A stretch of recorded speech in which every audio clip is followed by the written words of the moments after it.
नमस्कार दोस्तों, स्वागत है आपका हमारे YouTube channel special English academy में। दोस्तों आज हम लेकर आए हैं टॉप होमोफोन्स के पार्ट 4 जो आपके एग्ज़ाम्स के लिए हेल्पफुल होंगे।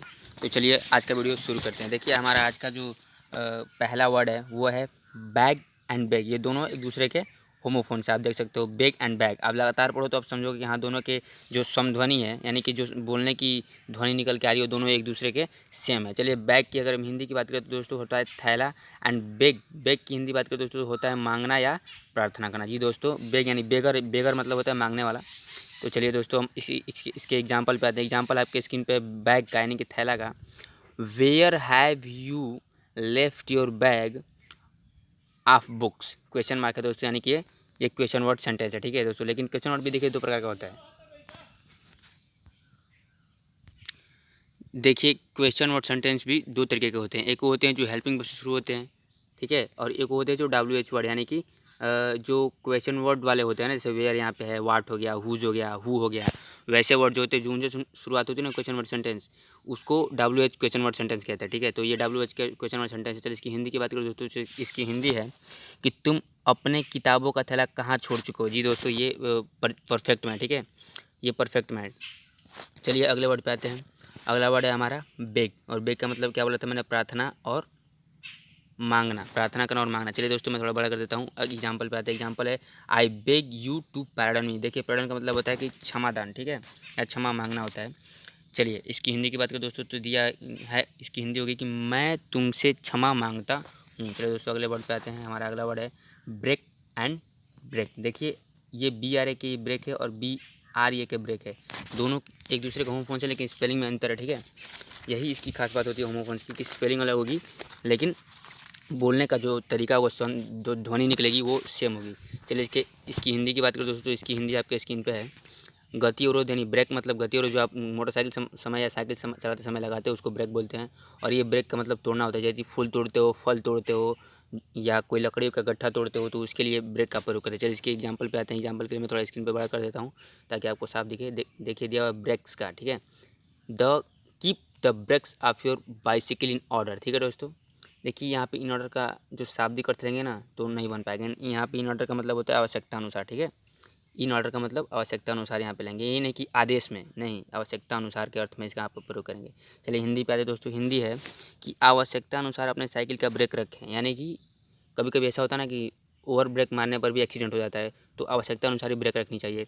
ये ट्रैफिक रूल्स में भी कुछ लोग बताते हैं। ठीक है, चलिए हम ब्रेक वाले एग्जाम्पल पे आते हैं। ब्रेक वाला एग्जाम्पल आपके स्क्रीन पे है। All the son could not break the bundle bundle of sticks. ठीक है दोस्तों, ये आपने एक बचपन में कहानी पढ़ी हुई कि एक पिताजी थे, उनके 4 बच्चे थे, तो आपस में हमेशा झगड़ा करते थे। तो उन्होंने एग्जाम्पल दिया हुआ था कि अगर एकता मिल कर रहोगे तो कभी भी अलग नहीं होगे, या तुम्हें कोई डरा नहीं सकता या धमका नहीं सकता। तो उन्होंने एक लकड़ी का गट्ठे का बंडल बनाया था और दिया कि लो तोड़ो इसको, ताकि वो एक उदाहरण देने के लिए उन्होंने ऐसा किया हुआ था। तो उसी स्टोरी का एक छोटा सा लाइन आपके स्क्रीन पे दिया हुआ है। तो चलिए हम इसकी हिंदी की बात करें तो इसकी हिंदी है दोस्तों कि सभी लड़कों ने लकड़ी के गुच्छों को नहीं तोड़ सके। ठीक है, सभी लड़के लकड़ी के गुच्छों को नहीं तोड़ सके। जी दोस्तों ये पास्ट में प्रयोग किया हुआ है, कुड नॉट, नहीं तोड़ सके। ठीक है, चलिए अगले वर्ड पे आते हैं। हमारा अगला वर्ड आपके स्क्रीन पे है। देखिए ब्लू एंड ब्लू। देखिए ये थोड़ा अंतर है ब्लू एंड ब्लू का। देखिए इसको थोड़ा पढ़ेंगे तो ब्लू पढ़ेंगे, ठीक है, इसको अगर हम पढ़ते हैं तो ब्लू पढ़ेंगे, और इसको पढ़ते हैं तो ब्लू, इसको ब्लू एंड इसको ब्लू। अगर इसकी हिंदी की बात करें दोस्तों तो हिंदी आपके स्क्रीन पे है। एक ब्लू का मतलब होता है हवा में उड़ना, ठीक है, और ब्लू का मतलब होता है नीला। अगर दोस्तों हम इसकी एग्जांपल पे आएँ तो एग्जांपल आपके स्क्रीन पे है, देख सकते हो आप। एग्जांपल हम किसका पे लेते हैं, चलिए ब्लू का लेते हैं। In clear whether the sky is blue. आप देख सकते हो बारिश के बाद जो बादल फटता है उसके बाद जो आकाश दिखता है ना, वो एक कमाल का नीलापन लेके आता है। ठीक है, ये प्रकाश के परावर्तन के कारण होता है, फिजिक्स का क्वेश्चन है। तो चलिए हम इसकी हिंदी की बात करें, हम इंग्लिश पढ़ते हैं तो हिंदी की बात करें। इसकी हिंदी है कि साफ वातावरण में आकाश नीला होता है। जी दोस्तों इसकी हिंदी यही होगी। चलिए हम अगले वर्ड पे आते हैं। हमारा अगला वर्ड क्या था, ब्लू था। ब्लू की एग्जाम्पल पे आते हैं। एग्जाम्पल हमारे पास है कि some importants paper blew away into the wind. ठीक है, आप इधर साफ साफ देख सकते हो वाइंड लिखा हुआ है। चलिए इसके दोस्तों इसकी हिंदी की बात करें तो इसकी हिंदी की कुछ महत्वपूर्ण कागज़ अर्थात पत्र हवा में उड़ गए, यानी कि हवा में उड़ चुके हैं वो, तो हवा में उड़ गए, इसके लिए इसका प्रयोग किया हुआ है। चलिए अगले वर्ड पे आते हैं। हमारा अगला वर्ड है बेरी एंड बरी। देखिए दोस्तों, बेरी एंड बरी दूसरे के होमोफोन से। बेरी एक प्रकार का फल होता है और बरी होता है मतलब दफनाना होता है। चलिए इसी एग्जाम्पल पे आते हैं। एग्जाम्पल है दोस्तों, do you like to eat berry, ये क्वेश्चन वर्ड है। ये मैंने बोला था हेल्पिंग वर्ड से शुरुआत होती है और एक क्वेश्चन वर्ड से शुरुआत होती है। तो WH question word interrogative word होता है और एक होता है जो हेल्पिंग वर्ड से शुरुआत होती है वो एक क्वेश्चन वर्ड होता है, ठीक है, क्वेश्चन वर्ड सेंटेंस होता है। चलिए तो इसकी हिंदी की बात करें तो इसकी हिंदी है दोस्तों कि क्या आप बेरी खाना पसंद करते हैं। इसकी हिंदी यही हो दोस्तों। चलिए हम अगले वर्ड पे आते हैं। हमारा अगला वर्ड क्या था, बरी। बरी का मतलब क्या होता है, दफनाना। चलिए इसके एग्जाम्पल पे आते हैं। एग्जाम्पल दिया हुआ है कि मुस्लिम्स बरी द डेड बॉडी, ठीक है, मुस्लिम बरी द डेड बॉडी। बरी का मतलब एक बर्न होता है, वो बर्न वाला नहीं, वो तो Hindu burn the dead body होता है, लेकिन यहाँ पर मुस्लिम्स है तो मुस्लिम बरी द डेड बॉडी। इसकी हिंदी की बात करें दोस्तों तो इसकी हिंदी ये होगी कि मुसलमान मृत शरीर को दफनाते हैं, ठीक है दोस्तों। चलिए हम अगले वर्ड पे आते हैं। हमारा अगला वर्ड है बियर एंड बियर। अभी लॉकडाउन में जो आपने सुना होगा 2 दिन पहले जब शराब की दुकान खुली थी तो कितनी भीड़ लगी हुई थी, जिसके कारण कोरोना वायरस में थोड़ी इजाफा भी हुआ। सरकार ने थोड़ी ढील क्या दे दी, लोगों ने उसका गलत ही फ़ायदा उठा लिया था। चलिए पर हम अपने वर्ड पे आते हैं। हमारा वर्ड है कि बियर एंड बियर, दोनों एक दूसरे के होमोफोन्स है, ठीक है, मानी कि समध्वनिक है।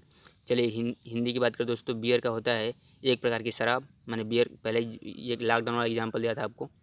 चलिए और ये बियर है शवयान या अर्थी, जो मरने के बाद व्यक्ति जब मर जाते हैं उनके जो अर्थी को मतलब उनकी शव को जब मॉर्चरी में ले जाते हैं दफनाने के लिए या शमशान घाट ले जाते हैं जलाने के लिए, तो जिस चीज़ का प्रयोग करते हैं उसको बियर बोलते हैं इंग्लिश में, शवयान यानी कि अर्थी। चलिए एग्जाम्पल पे आते हैं दोस्तों। एग्जाम्पल आपके स्क्रीन पे है।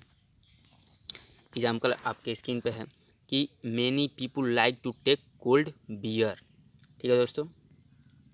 देखिए इसकी हिंदी की बात करें दोस्तों, इसकी हिंदी है कि बहुत लोग ठंडी शराब लेना पसंद करते हैं। देखिए एक और इंटरेस्टिंग फैक्ट मैं बताता हूँ, इसमें जो पीपुल है ना दोस्तों, पीपुल का कभी प्लूरल नहीं होता है। पीपुल खुद एक प्लूरल वर्ड है, ठीक है। पीपुल का पीपुल्स नहीं होगा कभी, ठीक। पीपुल एक खुद प्लूरल वर्ड होता है जिसका मतलब होता है लोग। लोग का प्रयोग कब करेंगे, जब एक से ज़्यादा होंगे, या 10 लोग हो सकते हैं, 20 लोग भी हो सकते हैं, 2 लोग 4 लोग भी हो सकते हैं, तब हम पीपुल्स का प्रयोग करते हैं, ठीक है दोस्तों। तो पीपुल का मतलब यानी कि पहले से ही प्लूरल, ठीक है, नॉट सिंगुलर। तो हमने इसकी हिंदी जान ली। चलिए हम BIER यानी बियर अर्थी शवयान पे आते हैं। चलिए हमारा एग्जाम्पल आपकी स्क्रीन पे है, मैं थोड़ा बड़ा कर देता हूँ। एग्जाम्पल है कि the people are carrying the dead body on a bier, ठीक है दोस्तों। अगर इसकी हिंदी की बात करें दोस्तों, इसकी हिंदी है कि मृत शरीर को लोग अर्थी पर ढोते हैं, ठीक है दोस्तों। चलिए देखिए मैंने पहले बताया था यहाँ पे पीपुल का प्रयोग प्लूरल होता है। देखिए पीपुल के बाद आर का प्रयोग किया हुआ है, ठीक है। आर का प्रयोग कब करते हैं, हमेशा प्लूरल के बाद दे आर, ठीक है, दे के बाद आर का प्रयोग करते हैं, प्लूरल होता है। उसके बाद बॉयज़ आर गर्ल्स आर होता है ना, इसलिए यहाँ पे आर का प्रयोग किया हुआ है। मैंने पहले बताया पीपुल्स का प्रयोग क्या होता है। चलिए एक और मैं इंटरेस्टिंग फैक्ट बताता हूँ। देखिए मैंने यहाँ पे प्रयोग किया हुआ था इनटू का।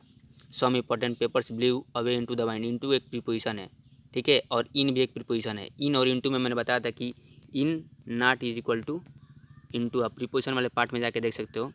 क्यों इनटू का प्रयोग कब करते हैं, जब कोई वस्तु एक स्थान से दूसरे स्थान तक मूवमेंट करते हुए प्रवेश करती है तब हम इनटू का प्रयोग करते हैं, ठीक है।